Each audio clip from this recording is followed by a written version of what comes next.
wanted to show you on this impression die E841 on the master hub.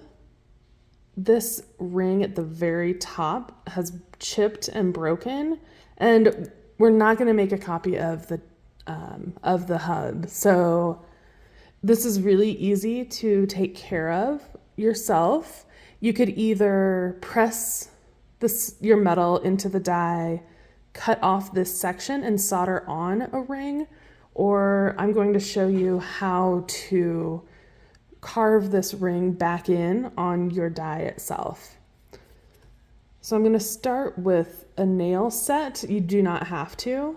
You can see a lot of the detail of the ring itself is still there. It's just at this very top isn't defined anymore.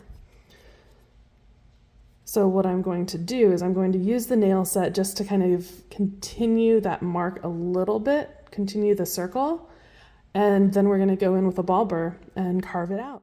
The first thing I'm going to do is I'm going to take this nail set and I'm going to align it best I can with where this top edge of the ring should be. This is just going to act as a guideline. So I'm just lightly tapping it, kind of rotating it a little, and that gives me a more defined area right at the very top here where I'll want to carve. Okay, I'm going in first with a teeny tiny ball burr. When you're carving, just as if you were carving any non-ferrous metal, you want to fully control your burr. And so that will mean placing your finger just right up along the side of it and making sure that your hand is braced against your work surface, that you have complete control. Normally I would do this while it's flat, but just so that you can see. I've tilted it up. You also want to make sure that your bit is lubricated and stays lubricated. To help this go smoothly, you want to go fairly fast. You want to turn the burr fairly quick. Not full force, but close. And then just keep steady pressure and lightly begin to carve in the rest of that loop. Always make sure to add more lubricant. I'm just grinding this down. If you have carbide burrs, you can use those. This is just a regular high-speed steel ball burr. Get it a little bit more defined. You can see that top edge is already starting to look better. Do a little bit more.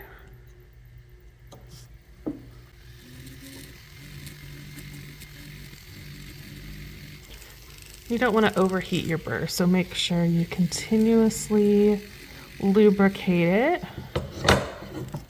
I'm just using like a cut lube, the burr lube that we sell, but any sort of lubricant would work, whether it's Burr Life or beeswax, anything like that. Oops. So there we're getting it. I want to show you really quick.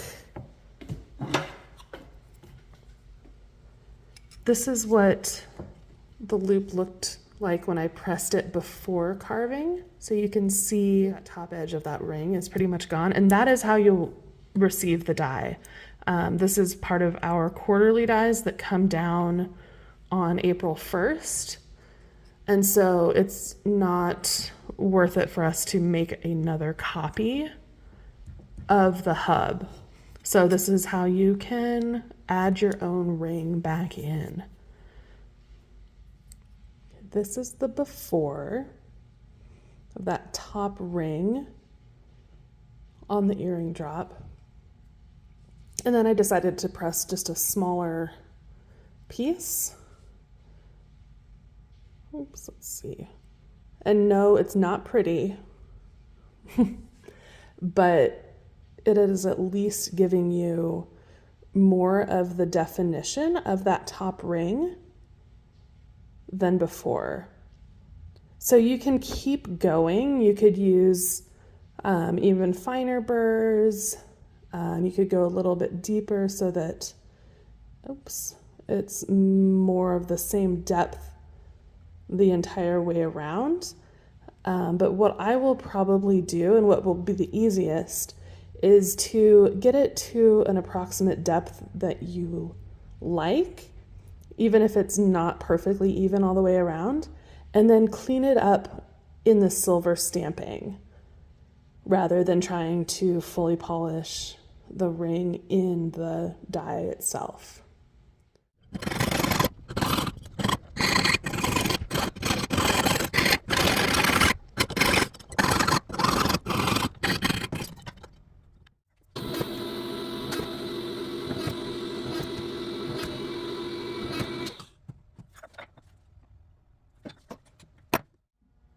Here is the finished stamping with the ring at the top that I modified in the die itself.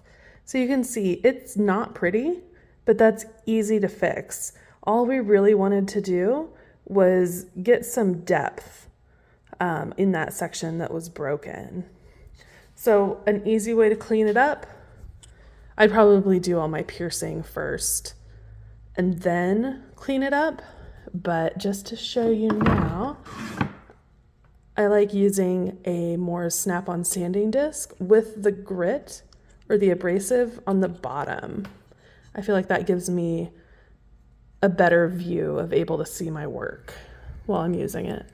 So I'm just gonna hit that ring a couple of times with that abrasive wheel. And already we're looking a lot better. That gives me a sense that, there's not going to be a whole lot of cleanup required. As I'm sawing this ring out and cleaning it up later, I'll file the outside circumference to be a little bit more clean. And then when I drill a hole in the center, I'll tidy up inside that ring. But that doesn't look half bad. So that's what we're going for.